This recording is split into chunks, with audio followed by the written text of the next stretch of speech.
Un problème de tous les jours, c'est qu'on participe à certaines situations plus par obligation que par choix. C'est-à-dire que c'est des situations qu'on subit. C'est donc plutôt un problème social, parce que c'est l'interaction avec des gens qui se jouent dans la vraie vie et dans des environnements différents. Donc ça peut être en intérieur, en extérieur, assis, debout, etc. Donc on a par exemple au bureau le collègue qui vient nous parler, dans des réunions parfois interminables, dans la rue quand on se fait accoster ou dans un contexte plus privé.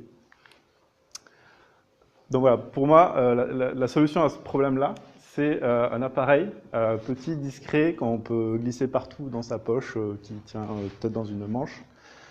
Sur cet appareil, on a un bouton ou une façon d'interagir avec. Quand on appuie dessus ou quand on interagit, donc, ça fait sonner son téléphone comme si quelqu'un appelle. Donc ça génère un faux appel téléphonique qui donne ainsi une excuse valable, ou du moins une raison pour soit s'échapper de la situation sans vexer, voilà, ce genre de choses. Je vais vous dire que vous avez compris. Donc on a un prototype qui fonctionne, donc basé sur la technologie Arduino, c'est une carte microcontrôleur qu'on peut programmer facilement. Donc là, l'exemple, c'est en 3 étapes, quoi. Voilà, on a donc le prototype qui est caché à l'intérieur du pot de fleurs, le téléphone à côté, donc on appuie sur un bouton qui est dissimulé sur le côté du pot de fleurs, et voilà, ça fait sonner le téléphone. Voilà, donc là c'est la déclinaison pot de fleurs, sachant que on a potentiellement plein de déclinaisons dans un stylo par exemple. Voilà. On va tâcher à... Donc du prototype, moi j'aimerais passer à la production de masse pour vendre en masse. Une petite analyse de coût, c'est d'abord la coquille et puis la carte électronique. On va dire à peu près en tout 3 €. On reçoit tout ça, il faut le mettre ensemble, etc. Donc 4 € par pièce. Donc le coût de fabrication et d'envoi serait de 4 € à peu près. Pour 9,99 €, voilà, d'être en dessous des 10 €. Ce qui fait que voilà, le business model, c'est design, fabrication et vente de ce que j'appelle le gong. Vous verrez pourquoi en dernière slide. La compétition, du coup, rapidement, donc on n'a pas de produit vraiment similaire à ça sur le marché.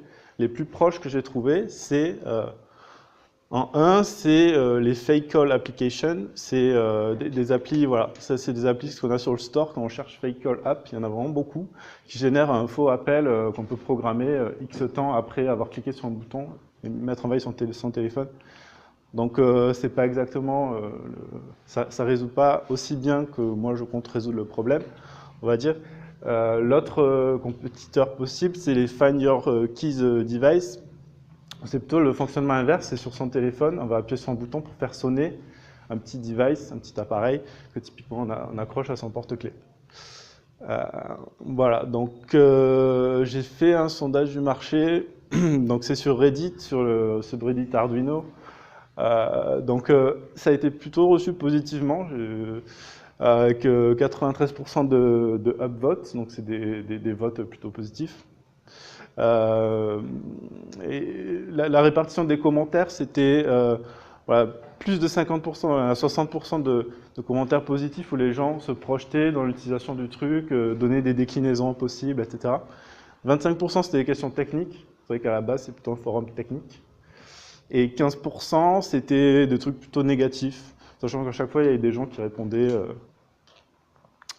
répondaient en défendant, disons, le produit, quoi. Donc la cible des utilisateurs, c'est potentiellement tous les utilisateurs de smartphones avec Bluetooth, donc ça fonctionne sur Bluetooth. Et une petite recherche Google, du coup, c'est 2,5 milliards en 2019 de smartphones, donc ça fait cible potentielle assez grosse.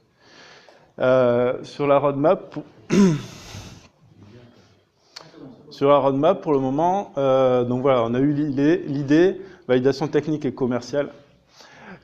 Donc les 4 grosses choses qui me restent à faire, disons, avant d'expédier au premier client, serait trouver des sous, donc soit des investisseurs privés, soit du crowdfunding, recruter quelqu'un pour faire responsable de la partie hardware, s'occuper des certifications de tests et des normes quand on veut vendre, il faut être certifié, etc.